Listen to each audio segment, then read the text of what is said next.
Hello and welcome everybody. In 2024, Metro Exodus celebrated its small anniversary, making 5 years since the game's release. To commemorate the occasion, the developers revealed that the game has sold 10 million copies during this time. They also showcased a roadmap for the entire Metro franchise, featuring older titles as well as a new installment that has already been officially confirmed. The developers mentioned that they would reveal the game when it's ready. Then, in December 2024, a mysterious screenshot emerged out of nowhere, quickly attracting the attention of Metro fans. The image featured two soldiers styled like rake soldiers. Members of the Metro build community, who claim to have close ties to the developers, stated that this is indeed a screenshot from the upcoming game. The screenshot appears when launching the 4A engine. The developers have yet to comment or release any information, but this is most likely a planned stunt to draw attention before an official announcement. In addition to the leaked screenshot,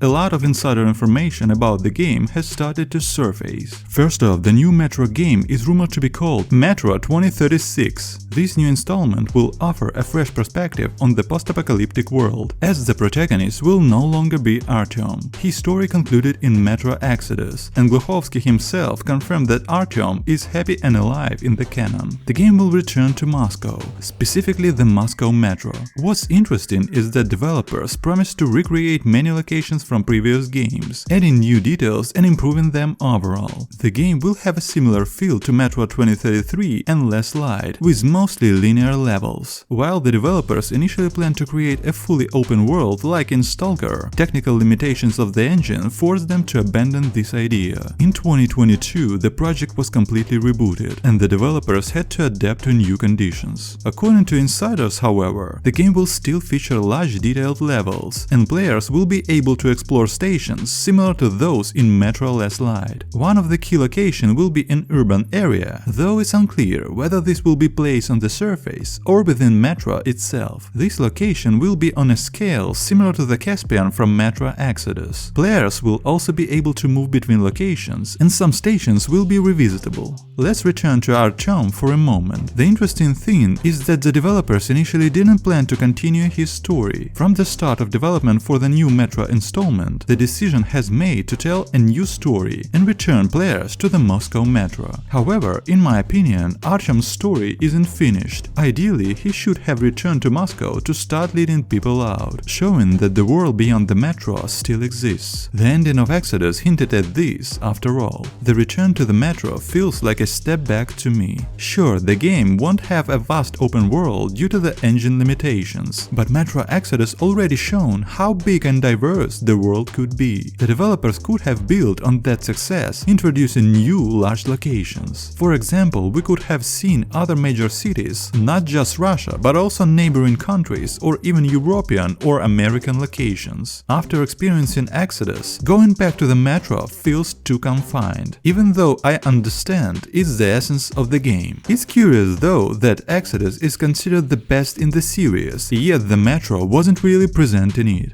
Another interesting detail revealed by insiders is that Dmitry Gluchovsky is still the lead writer, which guaranteed a high level of story development and a strong connection to the books, definitely a big plus. However, there's a downside. Over the past few years, a significant portion of the development team has changed, with many developers, including the studio's founder, leaving the company. Still, the newly assembled team continues to work on the project, and those who have seen the game say it's in good hands. That said, it's worth tempering expectations, given the team changes and what typically follows such shifts. Also, the 4A engine has been significantly upgraded, allowing for new technical capabilities, including enhanced environmental detail and improved visual effects. Those who've seen the game claim that the graphics are no worse and sometimes even better than the second Stalker. The game's time period will be set in the fall, adding atmosphere and vivid colors to the post-apocalyptic world. A new arsenal of weapons will also be available, offering more variety and allowing players to use new tactics and adapt to different playstyles. All of this sounds incredibly promising and exciting. However, the fact that we are returning to the Moscow Metro and not continuing Artyom's story might disappoint some fans. It does feel like a step backward. In any case, we won't have to wait long. The game will likely be announced this year, probably at the Xbox conference in the summer, with the release expected in 2026.